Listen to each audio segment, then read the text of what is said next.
अब अगर हम ट्रिंगल अप्लाई करें, triangle SOC, in triangle SOC exterior angle exterior angle जो अल्फा है, alpha is equal to theta plus i, theta plus i हो जाएगा। यहाँ से आई कैलकुलेट करेंगे तो आर माइनस क्या हो जाएगा थीटा, यहाँ से हमने आई निकाल लिया। और अगेन इंट्रिंगल SIC की बात करें, SIC की, तो यहाँ जो ट्रिंगल यहाँ देखिए SIC, यहाँ जो एक्सटीरियर एंगल है वो हमारा है अल्फा, और इंटीरियर एंगल जो है वो है आर और क्या है बीटा। तो एक्सटीरियर एंगल जो अल्फा होगा वो इंटीरियर एंगल के सम के बराबर होगा, तो कब बनेगा R plus beta. Exterior angle दोनों इंटीरियर एंगल के सम के बराबर होगा तो आर प्लस बीटा, और आर बराबर क्या यहाँ से मिलेगा अल्फा माइनस बीटा। यहाँ से हमने अल्फा और बीटा के वैल्यू जो है निकाल लिया। अब अगर हम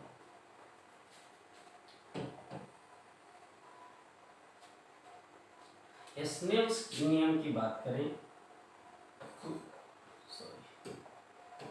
अकॉर्डिंग टू Snell's law,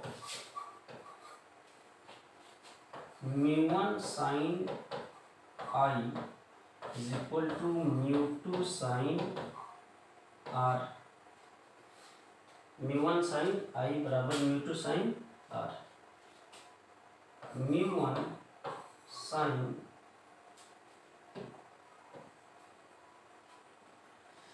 अब चूंकि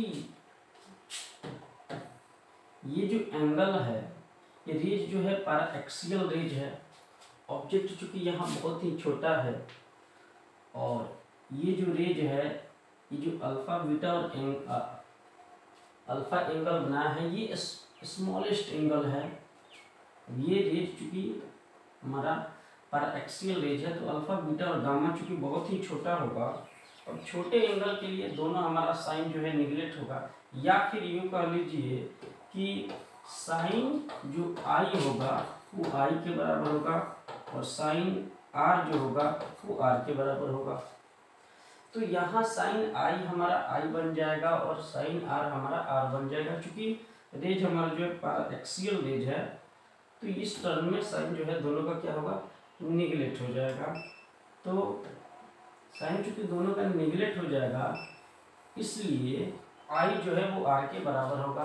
साइन दोनों का हम मान लेते हैं निगलेक्ट है, तो आई कितना हमें मिलेगा वो यहाँ से आप देखिए अल्फा माइनस थीटा, तो आई का मान हम भर लेते हैं अल्फा माइनस थीटा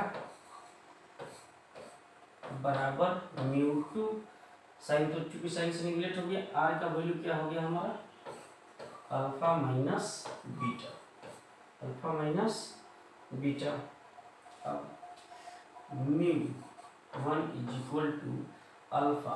अब चूंकि आप ट्रिग्नोमेट्रिक एप्लीकेशन में आप पढ़े होंगे, ट्रिग्नोमेट्रिकल फंक्शन में चूंकि एंगल इज इक्वल टू होता है arc upon radius, angle is equal to arc upon radius, यानी कोण जो होता है वो बराबर होता है चाप अपॉन त्रिज्या के। तो कोण चूंकि चाप अपॉन त्रिज्या के बराबर है, और इस फिगर में अगर आप देखें तो चाहे एंगल हम थीटा की बात करें या बीटा या फिर अल्फा की, इन तीनों कंडीशनों में जो आर्क हमारा जो चाप बनेगा वो क्या होगा SP होगा। अब इसको जो है आप यहाँ थोड़ा सा मैं क्लियर कर ले रहा हूँ, देख लीजिए। ये है आर्क हमारा S और यहाँ है हमारा P। अब यहाँ इस थीटा की बात करें हम, तो थीटा का जो आर्क है वो भी हमारा एस पी है। अगर बीटा की बात करें तो उसका आर्क भी हमें एस पी मिलेगा। और अल्फा एंगल की यहाँ जो अल्फा है इसकी बात करें तो इसका भी आर्क हमें क्या मिलेगा, एस पी ही मिलेगा। तीनों एंगल का आर्क जो है थीटा का भी एस पी है, बीटा का भी एस पी और अल्फा का भी क्या है, एस पी है। अब ये वाला रिलेशन हमें यहाँ भरना है।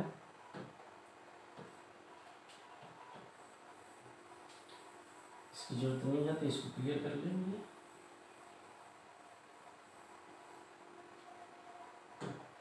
मैं आपको यहाँ पर लिख करके theta is equal to L upon R, कोण के बदले क्या हमको भरना है, arc upon radius, arc upon radius, arc S P. अब थोड़ा सा यहाँ करके समझा जाए एंगल। अब अल्फा का वैल्यू यहाँ क्या हमें मिलेगा, अल्फा की अगर हम बात करें तो इसका आर्क एस पी है और रेडियस जो है इसका पी सी है। अल्फा का आर्क क्या है, अगर एंगल भरेंगे, एंगल के लिए हमें क्या लिखना होगा, आर्क अपॉन रेडियस। आर्क क्या है एस पी और रेडियस क्या होगा पी सी, ये हमारा रेडियस होगा, पी से सी हमारा रेडियस होगा और आर्क हमारा क्या होगा एस पी होगा। तो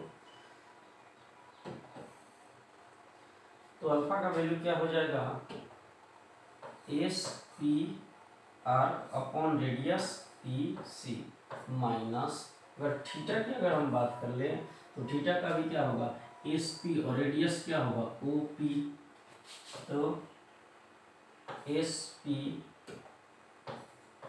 upon O P is equal to mu two, alpha का तो वैल्यू ऑलरेडी हमने बताया, S P upon P C minus, beta की अगर हम बात करें तो बीटा का जो वैल्यू होगा वो क्या होगा, यहाँ से आप समझ लीजिए, एस पी अपॉन बीटा का जो आर्क है वो एस पी है और रेडियस क्या है पी आई है। तो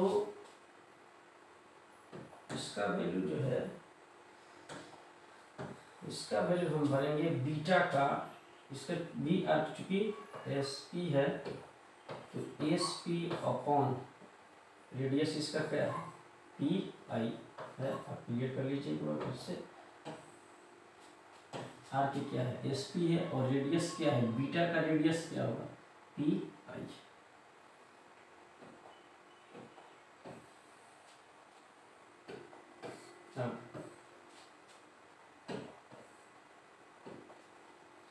म्यू वन जी, इसमें एस पी कॉमन है तो दोनों में एस पी कॉमन लेंगे तो क्या बनेगा, one by P C minus one by O P is equal to mu two. इन दोनों में भी एस पी कॉमन लेंगे तो एस पी कॉमन लेंगे तो one upon P C minus one upon P I. अब हमारा एस पी और एस पी दोनों क्या होगा निगलेक्ट हो जाएगा। अब mu one is equal to one upon, अब P C O P, P C और पी आई का वैल्यू थोड़ा सा समझते हैं, फिगर को देखेंगे।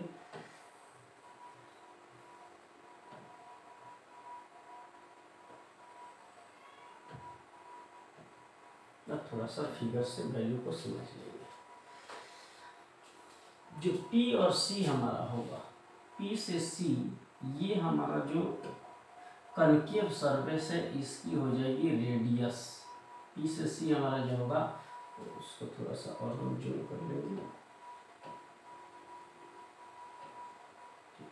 P से C जो होगा, P से C, ये P से C जो होगा, P से C ये हमारा हो जाएगा रेडियस। और P से I की बात करें तो P से I चूंकि हमारा इमेज का डिस्टेंस है तो ये हो जाएगा V,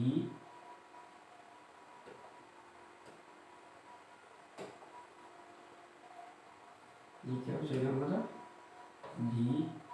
और P से I का सॉरी ओ जो है वो हमारा ऑब्जेक्ट है, तो इसका डिस्टेंस क्या हो जाएगा, यू। अब ये तीनों डिस्टेंस P से C जो रेडियस है, P से I जो इमेज डिस्टेंस B है, और P से O यानी ऑब्जेक्ट का डिस्टेंस जो हमारा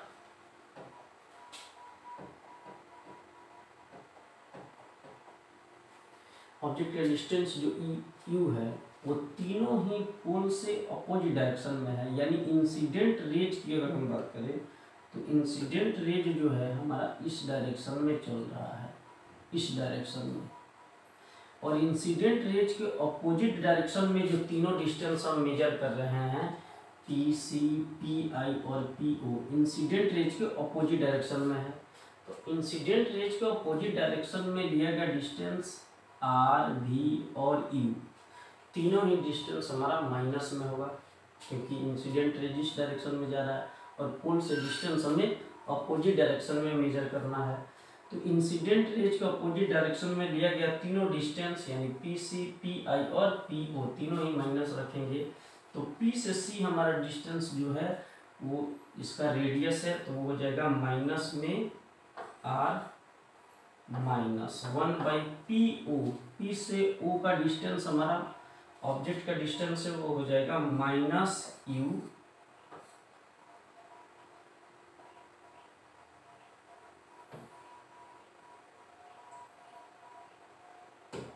बराबर μ2 1/, पी से सी का डिस्टेंस अभी मैंने बताया था। अब देख लीजिए पी से सी का जो डिस्टेंस है वो क्या है, आर है, तो क्या होगा, पी से सी का जो डिस्टेंस है वो हो जाएगा हमारा आर, वो माइनस आर होगा, माइनस 1/PI। पी से आई का डिस्टेंस जो होगा वो हमारा इमेज डिस्टेंस होगा माइनस भी। अब इसको थोड़ा सा सॉल्व करेंगे। अब फिगर का कोई विशेष एप्लीकेशन तो है नहीं,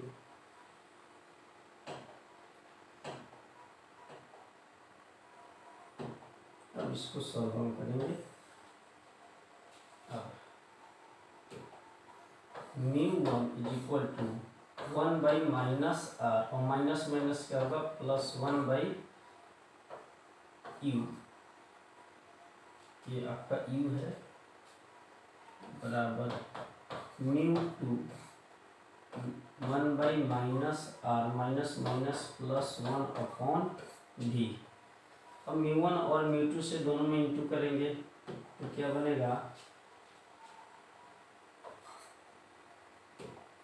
μ1/-r plus μ1/u is equal to μ2/-r और प्लस μ2/v। μ1 से हमने दोनों में इंटू कर लिया, μ1/r होगा और μ1/u, μ2/-r और μ2/v। अब क्या करेंगे, रेडियस जो वाला टर्म है उसको पहले लिख लेंगे हम, रेडियस वाला टर्म आर को। तो ये माइनस वाला टर्म जो है इधर बुलाएंगे, रेडियस वाला टर्म, तो वो इधर आकर के प्लस होगा, तो क्या बनेगा,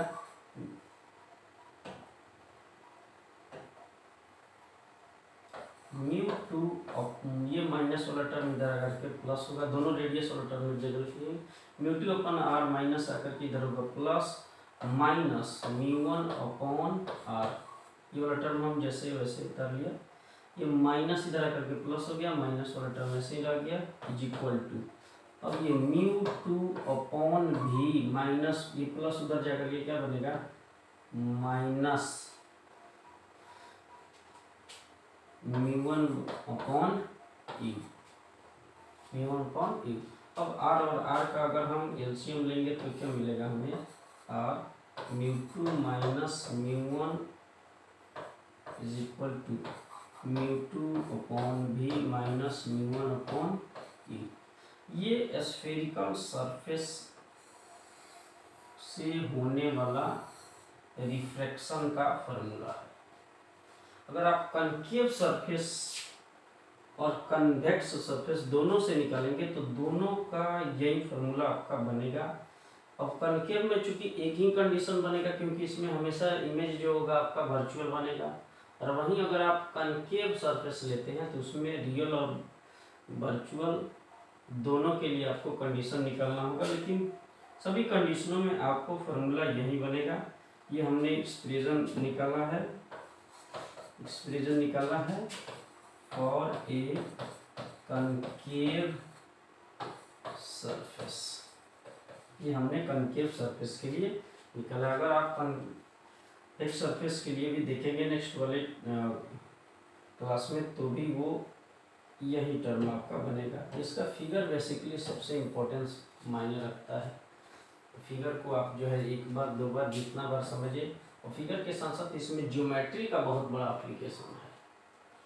और एक बात ऑलरेडी आपको पहले से भी पता होगा कि इंसिडेंट रेज के अपोजिट डायरेक्शन में जो भी डिस्टेंस हम मेजर करेंगे, पी से आई जो आर होगा, पी से आई जो हमारा बी होगा, और पी से ओ जो हमारा यू का डिस्टेंस होगा, ये तीनों ही डिस्टेंस इंसिडेंट रेज के अपोजिट है। तो तीनों डिस्टेंस हमारा क्या होगा, माइनस हो जाएगा। और एक ये फंडामेंटल चीज theta is equal to L upon R, जहाँ भी हमने एंगल रखा है उन चीज़ों को अगर आप समझें, यहाँ जैसे कि मैंने अल्फा का वैल्यू लिखा है वो यहाँ से लिखा है, थीटा के बदले हमने लिखा है एल अपॉन आर। तो अल्फा के बदले हम एल का वैल्यू क्या होगा, एस पी, और आर का वैल्यू क्या होगा, चाप एस पी, और त्रिज्या क्या होगा, पी सी। यही हमारा आर जो है चाप है, सॉरी एल चाप है हमारा, आर तो रेडियस है। तो ये एक बार आप अपने फिर से अपने लेवल से देख लीजिए।